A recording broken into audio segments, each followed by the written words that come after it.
যিটো আয়োগ ৰেখা অসমীয়া ভাষাৰ ওপৰত যি বিতৰ্কিত মন্তব্য কৰিলে তাৰ কাৰণে আমি এবিএমছক দুখ প্ৰকাশ কৰিছোঁ। বৃহত্তৰ অসমীয়া জাতীয় অসমবাসী ৰাইজে এবিএমছক লৈ কোনো ভুল ভাবিব নালাগে। আজি এবিএমছয়ে সমগ্ৰ বিটিচি অঞ্চলত অসমীয়া ভাষাৰ উন্নয়নৰ কাৰণে অসমীয়া মাধ্যমৰ বিদ্যালয়সমূহৰ উন্নয়নৰ বাবে বিভিন্ন ক্ষেত্ৰত বিভিন্ন কাৰ্যসূচী আমি গ্ৰহণ কৰি আহিছোঁ। সংবাদ মাধ্যমত এই কাৰ্যসূচীসমূহ বিস্তাৰিতভাৱে প্ৰচাৰিত হৈছে। যেতিয়া যেতিয়া চৰকাৰৰ দ্বাৰা হওক বা বিভিন্ন শক্তিৰ দ্বাৰা অসমীয়া ভাষাৰ ওপৰত যেতিয়া আক্ৰমণ হৈছে তেতিয়া এবিএমছয়ে এটা দায়িত্ব সহকাৰে জাতীয় দায়িত্ব সহকাৰে আমি এবিএমছ থিয় হৈছোঁ। তো তেনেকুৱা ক্ষেত্ৰত এবিএমছয়ে লোকপিয়লত মানে অসমীয়া ভাষা নিলিখি আজি বেলেগ ভাষা লিখাৰ আহ্বান জনোৱা কথাটো সম্পূৰ্ণ এক নাবুদ নাস্তুত কথা। এবিএমছয়ে স্পষ্টভাৱে আজি সংবাদ মেলৰ জৰিয়তে সমগ্ৰ অসমৰ সংখ্যালঘু ৰাইজক আমি আহ্বান জনাইছোঁ যে অসমীয়া বৃহত্তৰ অসমীয়া জাতি গঠন প্ৰক্ৰিয়াৰ মূল আয়োগ ৰেখা অসমীয়া ভাষাক আমি প্ৰত্যেকে লোকপিয়লত নিজৰ মাতৃভাষা হিচাপে লিপিবদ্ধ কৰিব লাগে। আজি অসমীয়া ভাষাই সমগ্ৰ অসমৰ 3.5 কোটি জনতাক এডাল বান্ধোনেৰে বান্ধ খুৱাই আছে। তো তেনেকুৱা সময়ত এবিএমছ এটা দায়িত্বশীল দায়বদ্ধ থকা সংগঠন হিচাপে কেতিয়াও অসমীয়া ভাষাৰ বিৰুদ্ধে অৱস্থান কৰিব নোৱাৰে। এবিএমছয়ে চিৰদিন চিৰকাল এইখন অসমত অসমীয়া ভাষাৰ পক্ষত থাকি যিহেতু অসমীয়া আমাৰ মাতৃভাষা আজি কোনোবা এজন ব্যক্তিয়ে কৈ দিলে বৃহত্তৰ সংখ্যালঘু জাতিৰ প্ৰতি সেই আহ্বান নাযায়। এবিএমছৰ কোনোবা এজন বিষয়ববীয়াই এই অকৰ্তৃত্বশীল যি মন্তব্য কৰিলে তাৰ কাৰণে এবিএমছয়ে যোৱাকালি মন্তব্য দিছোঁ। আমি তাৰ প্ৰতিক্ৰিয়া প্ৰকাশ কৰিছোঁ যে এই মন্তব্য এবিএমছৰ মন্তব্য নহয়। আৰু আজি সংবাদ মাধ্যমৰ জৰিয়তে প্ৰেছ বিবৃতিৰ জৰিয়তে আমি স্পষ্ট কৰি দিব বিচাৰিছোঁ যে এবিএমছৰ কাৰ্যকৰী সভাপতি মাইনুদ্দিন আলী ডাঙৰীয়াই অসমীয়া ভাষাক লৈ যি বিতৰ্কিত মন্তব্য আগবঢ়ালে তাৰ অভিযোগত আমি তেখেতক এবিএমছৰ পৰা তাৎক্ষণিকভাৱে কাৰ্যকৰী হোৱাকৈ আমি নিলম্বন কৰিছোঁ। আৰু কোনো কাৰণতে এনেকুৱা বিভাজনকামী শক্তিক আমি এবিএমছয়ে কেতিয়াও প্ৰশ্ৰয় দিয়া নাই, ভৱিষ্যত প্ৰশ্ৰয় নাযায়। অসমীয়া ভাষাৰ ক্ষেত্ৰত বা বৃহত্তৰ অসমীয়া জাতি গঠন কৰাৰ ক্ষেত্ৰত বিটিচি অঞ্চলত সংখ্যালঘু তথা বিভিন্ন জাতি জনগোষ্ঠীৰ মাজত ভাতৃত্ব ভাৱ অটুট ৰখাৰ ক্ষেত্ৰত এবিএমছয়ে যোৱা 20 বছৰে ঐতিহাসিকভাৱে এখন কঠোৰ সংগ্ৰাম আমি আগবঢ়াই আনিছোঁ। আৰু আমাৰ সংগ্ৰামখন আগন্তুক দিনলৈকে চিৰদিন চিৰকাল চলিব।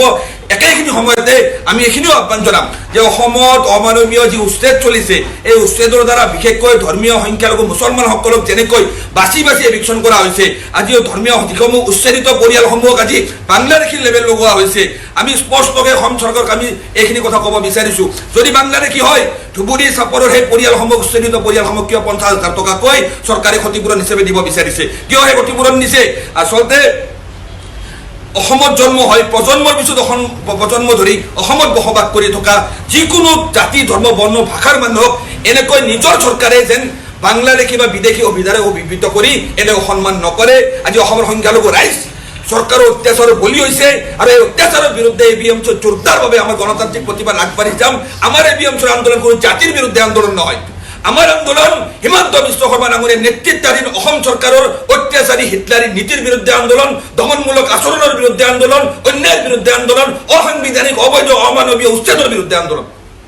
আচ্ছা, কাৰ্যকৰী সভাপতিৰ নিচিনা গুৰুত্বপূৰ্ণ বিশেষজ্ঞ থাকে এনেকুৱা সংগঠন বিৰোধী বা স্পৰ্শকাতৰ বিষয়ত মানে মন্তব্য কৰিলে এই ক্ষেত্ৰত আগন্তুক দিনত এবিএমছও অধিক সতৰ্ক হ'বনে? নিশ্চয়। আমি এবিএমছৰ কাৰ্যকৰী সভাপতিৰ দৰে পদবীত থকা এজন ব্যক্তিয়ে অকৰ্তৃত্বশীলভাৱে এবিএমছৰ স্থিতিৰ বিৰুদ্ধে গৈ যি অসমীয়া ভাষাৰ ক্ষেত্ৰত বিতৰ্কিত মন্তব্য কৰিলে তাৰ ওপৰত বিৰুদ্ধে আমি ইতিমধ্যে কঠোৰ ব্যৱস্থা গ্ৰহণ কৰিছোঁ। গোটেই বিষয়খিনি আমি চাই আছোঁ। কি ৰহস্যজনক কাৰণত এজন ব্যক্তিয়ে সংগঠন এটা প্ৰতিনিধিত্ব কৰি এনেকুৱা অসাংগঠনিক মন্তব্য কৰিলে তাৰ ওপৰত আমাৰ নিশ্চয় ইয়াত তদন্ত এটা চলিব। আৰু আগন্তুক দিনত এবিএমছক প্ৰতিনিধিত্ব কৰি যাতে কোনেও জাতি গঠন প্ৰক্ৰিয়াত বাধা দিব পৰা মন্তব্য কৰিব নোৱাৰে তাৰ কাৰণে আমি অধিক সতৰ্ক হ'ম। আমি অসমবাসী ৰাইজৰ সৈতে থিয় হৈ আছোঁ। কোনো শক্তি আমাক কেতিয়াও আমাৰ মাজত বিভাজন সৃষ্টি কৰিব নোৱাৰে। অসমীয়া ভাষাৰ ক্ষেত্ৰত এবিএমছয়ে অধিক কিবা কাৰ্যসূচী ল'ব নেকি? ডেফিনেটলি। আজি আপোনালোকে চাওক, আপোনালোক সংবাদ মাধ্যমৰ ব্যক্তিসকলে এবিএমছৰ বিভিন্ন কাৰ্যসূচী আপোনালোকে আমাৰ হেৰি কৰিছে, আপোনালোকে বাতৰি কৰিছে। তো তেনেকুৱা ক্ষেত্ৰত আমি এবিএমছয়ে স্পষ্টকৈ কৈছোঁ যে এবিএমছয়ে অসমীয়া ভাষা বিশেষকৈ যিহেতু আমি বিটিচি অঞ্চলৰ পৰাই বিটিচিৰ সংখ্যালঘু ৰাইজক প্ৰতিনিধিত্ব কৰা এটা সংগঠন, এবিএমছয়ে যেতিয়াই বড়োলেণ্ড ইউনিভাৰ্চিটিৰ বিভিন্ন বিসংগতিমূলক অসমীয়া ভাষা বিৰোধী স্থিতিৰ বিৰুদ্ধে জোৰদাৰ প্ৰতিবাদ কৰিছোঁ। এই ৰঙিয়া প্ৰেছ ক্লাবত গৈ আমি তাৰ প্ৰতিবাদ সাব্যস্ত কৰিছোঁ। তদুপৰি আগন্তুক দিনত অসমীয়া ভাষাক লৈ যাতে কোনো ধৰণৰ কোনো শক্তিয়ে যাতে আমাৰ ইয়াত কোনো ব্যৱস্থা গ্ৰহণ কৰিব নোৱাৰে তাৰ প্ৰতি আমাৰ নজৰ থাকিব। আৰু অসমীয়া ভাষা অসমৰ জনগণৰ আয়ুস ৰেখা, এই আয়ুস ৰেখাক কোনো শক্তিয়ে কেতিয়াও শেষ কৰিব নোৱাৰে, কেতিয়াও সংখ্যালঘুত পৰিণত কৰিব নোৱাৰে। অসমীয়া ভাষা চিৰদিন চিৰকাল অসমত মানে মানে প্ৰবহমান ব্ৰহ্মপুত্ৰৰ দৰে জীয়াই থাকিব। আশু সভাপতি উৎপল বৰাই এটা মন্তব্য দিছে যে অসমীয়া ভাষাক লৈ এবিএমচিয়ে ভাবুকি দিছে আৰু এবিএমচিয়ে ভাবুকি দিয়া নাই। আজি আমি যিসমূহ সংগঠনে বা যিসমূহ ব্যক্তিয়ে বা সংবাদ মাধ্যমতো বাতৰিতো চৰ্চা লাভ কৰিছে যে এবিএমচিয়ে অসমীয়া ভাষাক লৈ ভাবুকি দিছে, এয়া সম্পূৰ্ণ মিছা কথা। মই আপোনাৰ সৈতে অসমীয়া ভাষাত কথা পাতি আছোঁ, মোৰ আইৰ মুখৰ ভাষা অসমীয়া, আৰু সমগ্ৰ অসমৰ সকলো স্তৰৰ চৰ চাপৰিয়ে হওক, আপোনাৰ মূলসুঁতিয়ে হওক বা নামনিয়ে হওক, উজনিয়ে হওক, সৰ্বস্তৰৰ সংখ্যালঘু মুছলমান